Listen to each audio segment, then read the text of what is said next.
Hello everyone, and welcome to Total War Rome 2 with Brian, because apparently we can't think of more creative names for the things I do. Um, I'm gonna be playing, or showing you a replay of an online battle I did in Total War Rome 2. If you've never heard of this game, it's a video game where you control large armies and take over the known world, or just, have a battle with another player, which is what I did here. So let me go ahead and show you the replay. I am playing as Rome, and my opponent is playing as the Roxolani. I like this name, Hardest of Core. I do not like this name, but that's another story. So let's go ahead and watch the replay here. Alrighty, so I picked Rome because Rome is a good newbie faction. They're very flexible, they have a lot of tools, and they can generally just be pretty easy to use. My opponent's got the Roxolani. They're a step faction, and that means that almost all the units are cavalry units. You can see all the horses here.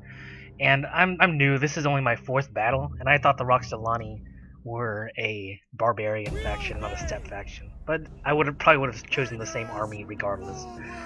So let's take a look at my army and see what I've brought. I've got 4 legionary cav. That's 2 legionary cav on each flank.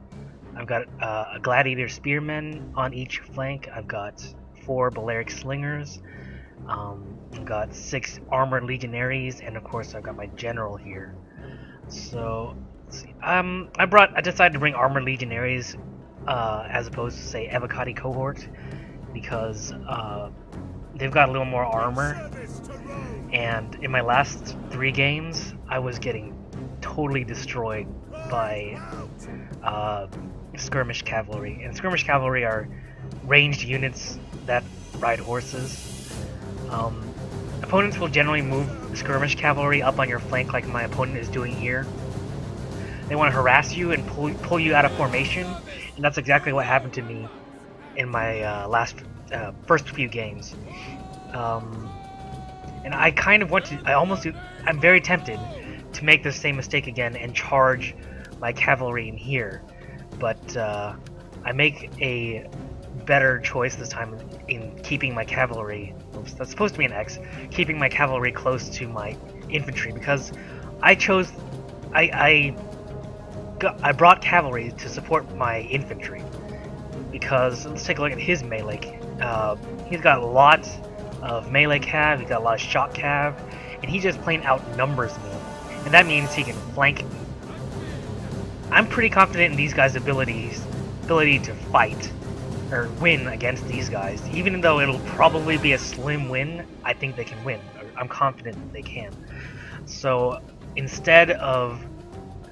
what I need to be able to do is keep my infantry from being flanked, and that's why I decided not to choose to run my cavalry through. So I make a plan. I advance my infantry down the hill. I use my cavalry over here to make sure he doesn't charge my Balearic slingers. Although I think the gladiator spearmen would have been able to do that just fine. It's fine though. These guys don't take a lot of huge losses. I mean, they lose 10. That's kind of bad, but that's alright. And I move my slingers, keep them on top of the hill so that they can keep his horse archers from getting closer to my infantry and shooting them in the back. And I leave my spearmen and my infantry, my general here, to dissuade him from going into melee, where they would most definitely lose to my spearmen in general. Alright, so I've got my armored legionaries approaching fast. Now, the strength of cavalry against infantry is they obviously have the bonus, but they also have a very good charge because they're heavy melee. I'm going to stop my infantry so that they can brace for a charge, because running up against a charging cavalry is very bad. But it's still that's a very, very brutal charge. They get almost all the way through. Matter of fact, they do get through. But you'll notice, let's see how much. Yeah, they only lost 7 guys on that charge. It looks worse than it is. Yeah, but he's gonna take his cavalry around back here, so he can get around and charge them in the back. That's where my cavalry comes into play, even though I'm not quite paying attention here. I'll move him in pretty soon. Yeah, there I go.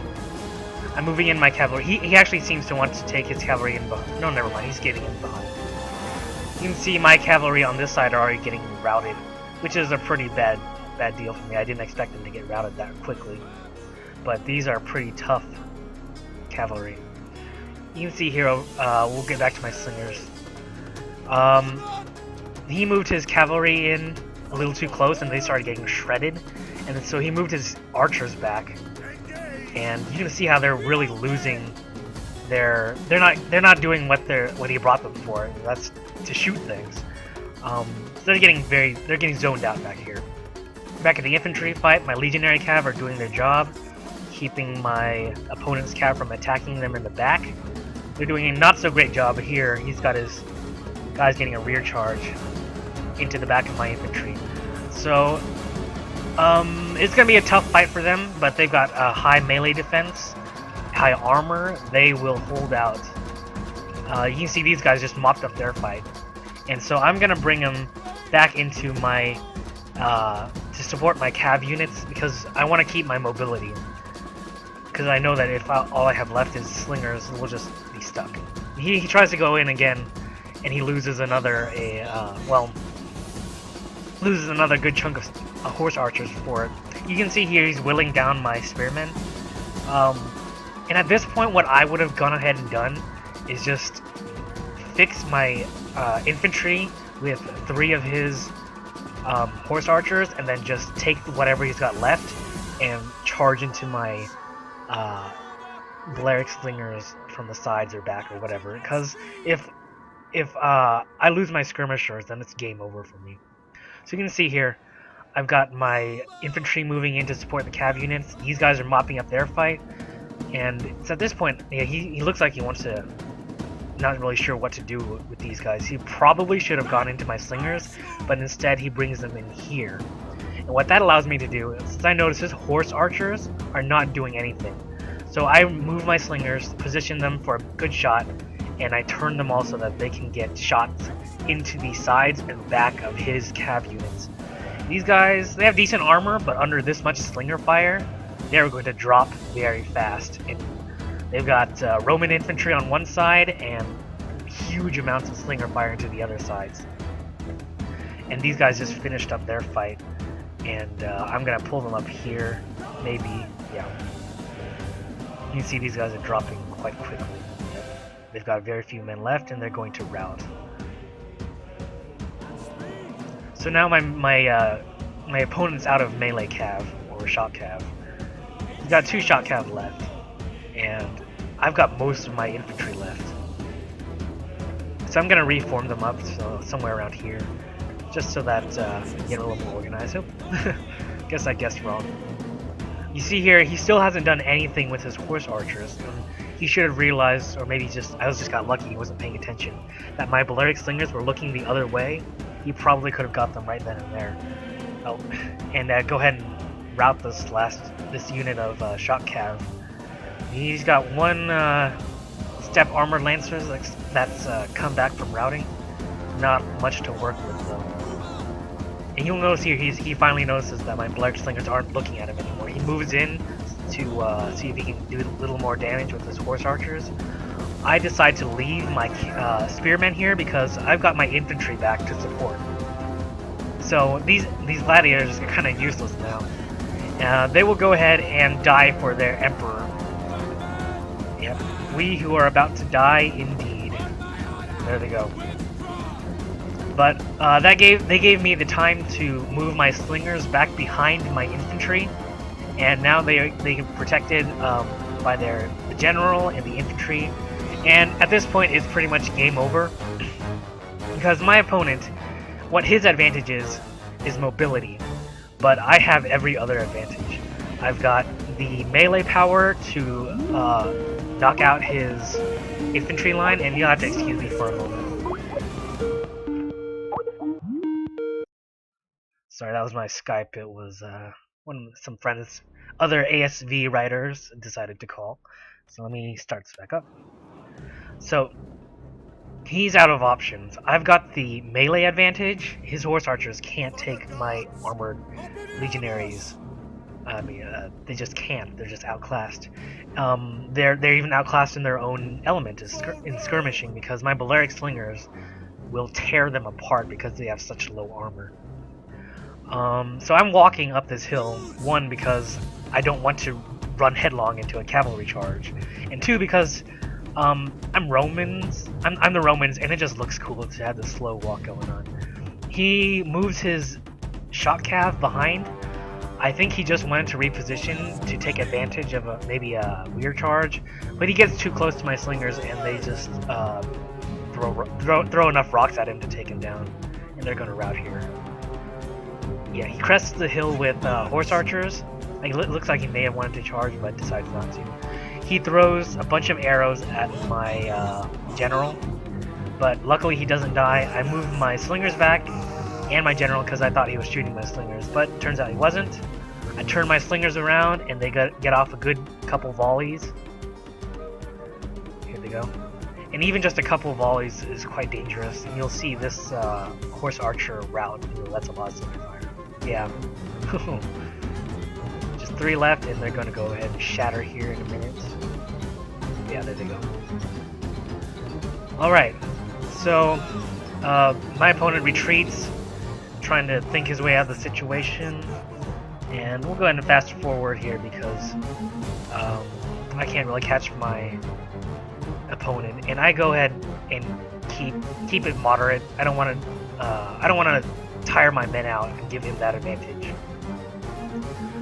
So I'm pretty methodical here, but the writing is pretty much on the wall.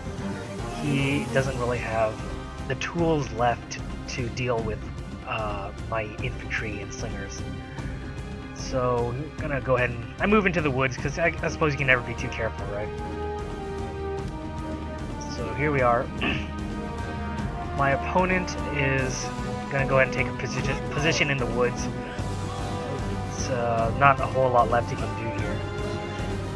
I go ahead and line up my men to take him on one last time. Fast forward a little bit here. There we go. So he takes a few more shots at me, just to make sure. I go ahead and stick my slingers on him. There's his volley, and then my return volley. This huge stream of rocks. Oh man, yeah, that's enough to take out another unit of horse archers completely. There's another. He messages me, GG. I go ahead and put my legionaries into testudo formation, just to make sure he doesn't pull through my infantry or something. And there it goes, whack. They just stop dead against my infantry. Though that's a pretty good charge, honestly. And they're taking him down. Yeah, not much left he could have done. One last glory charge. So again, good game to my opponent. The battle really was won when I decided to take my infantry up to meet his melee cav. I feel like I got a little lucky though in that there were a few points in that battle. I think he could have gotten through my my cavalry units and gone for my slingers, but he didn't, and my men pulled out the melee fight and left him with no options. So you can see here, it doesn't look like they got a lot of kills, but if you remember, there's about 60 units per cav unit here, so that's about 1 unit each for these, and then some. Really look at my slingers; they really did a great job here. That's about two cav units per slinger. My legionary cav didn't do quite as well, but and neither did my gladiator spearmen.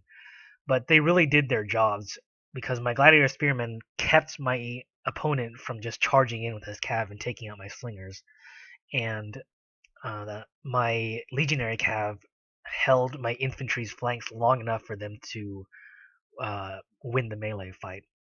And of course, the leader did nothing. I'm just kidding. He helped with keeping the horse archers off my slingers' backs, and he helped with morale, of course. But yeah, honestly, he kind of did nothing.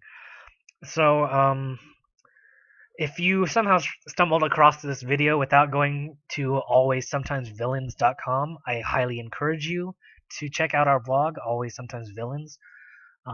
We're a blog that blogs about everything nerdy, and I'm sure that you can relate because you're watching this video.